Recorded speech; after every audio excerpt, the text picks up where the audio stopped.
Good morning. The NPP has called this press conference to bring to your attention several issues that are critical at this moment, particularly the government's efforts at this point to continue to disregard public opinion and to enter into a very destructive political future. It is very clear at this moment that this government, the Ranil Rajapaksa government, is extremely worried and extremely fearful of public opinion and of seeking public opinion, and are seeking to suppress people's democratic rights at every possible turn. This is a deeply unpopular government. There's no secret about it. This government has been rejected by the people for their nepotistic, patronage-based, arrogant political culture, as well as their inability to respond meaningfully to the people's economic and other problems. This is a failed government. This government has failed to resolve any problem that the citizens are facing in any meaningful manner. So rather than acknowledge that unpopularity and seek the public mandate, what this government is trying to do is to avoid any way in which the public can actually express their resentment and express their views about this government. This is happening in several ways. Already local government elections have been postponed. That these were due in March of this year. The local government elections have been postponed. The NPP has filed a case in the Supreme Court about this postponement, and we are hopeful that the judiciary will stand by the people of this country when they deliver their verdict, hopefully within this month or early next month. We continue to place our trust in the independence of the judiciary, and we are hopeful about the determination that the Supreme Court will deliver. But beyond that, the government is also, this deeply unpopular government, this government which has been rejected by the people of this country, at this moment is also attempting to spread rumors and also to demotivate people who are hopeful for a change and who are actually waiting for a change. We all know that 2024, a presidential election is due. And many people who are deprived of expressing their opinions and their views through the local government election, the vast majority of people are now looking forward and are hopeful at least about their ability to engage in a presidential election and to deliver a verdict on this government.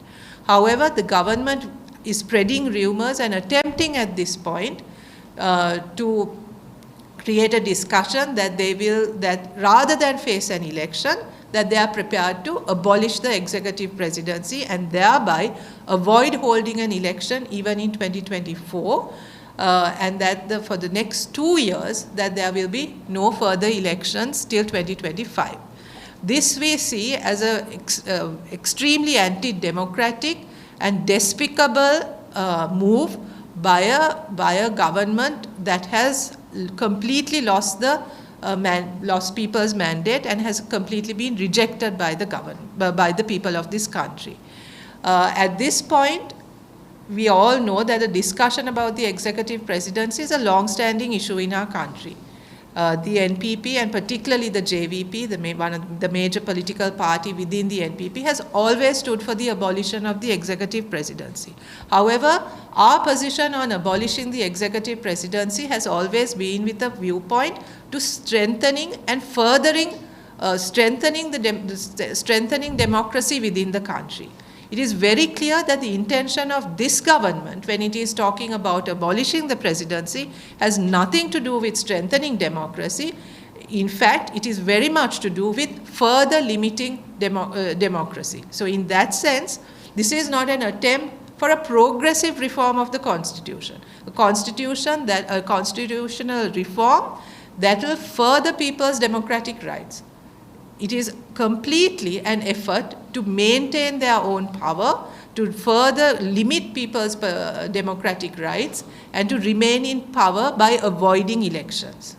So we want to categorically state at this point that the NPP will not fall into that trap, will not allow people's rights to be limited in this way, will not allow people's sovereign rights, their right to election, to be stolen in this way in order for a small group of corrupt, nepotistic, arrogant individuals to remain in power. This attempt to abolish the executive presidency is very clearly purely about remaining in power and nothing to do with the sovereignty or the democratic rights of the people. So we will oppose that in all, we will not allow that to happen. Any abolition of the executive presidency, it is very clear, it's not just about reforming one paragraph or one sentence in the Constitution. Has to be a meaningful reform that will further and deepen the democratic structures in our society, and that entails a discussion about how executive power is going to be transferred to the parliament and to within a cabinet system. And in that sense, we do not think that this parliament, which the people have rejected, have the ability or the intention of making that kind of progressive constitutional reform. So we will support the abolition of the executive presidency. We have always been very clear that this country cannot sustain an executive presidential system. We have always stood for a parliamentary system. We will support the abolition of the executive presidency only if Parliament will also be dissolved, because we do not see that we will not support any kind of initiative which will seek to extend the life of this Parliament, which has been rejected by the people, or to extend Ranil Wickremesinghe's hold over the government of this country. Any attempt to do that through constitutional games, we will not tolerate and we will not support. So that is very clear. We want to make our position very clear to the people of this country. 2024 will be the opportunity you are seeking to change, to bring in a new political party of your choice to power. It will be your opportunity. We will safeguard your opportunity to reject this corrupt and nepotistic government. We will stand by that hope, that aspiration of the people of this country. We will not allow that to be diluted in any way.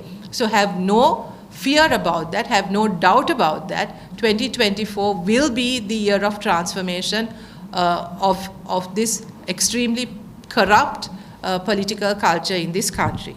We also want to say a few words about the humanitarian disaster that is unfolding in Palestine and Israel at this moment. We are extremely concerned about the cost to civilians, the suffering of civilians, especially women and children who are facing the brunt of the violence that is unfolding there. We call upon all parties to desist from inflicting any more suffering on the people, on unarmed civilians, on innocent civilians who are simply struggling to live in very, very difficult circumstances. They do not deserve the suffering that they are being subjected to at this point. No civilian should be caught up in this kind of humanitarian disaster, and we think it is the duty of the entire international community to bring whatever influence they have on all parties to bring this humanitarian disaster to an end. We also acknowledge that the situation in the Middle East, particularly the conflict between Israel and Palestine has a long history, a complicated and complex history.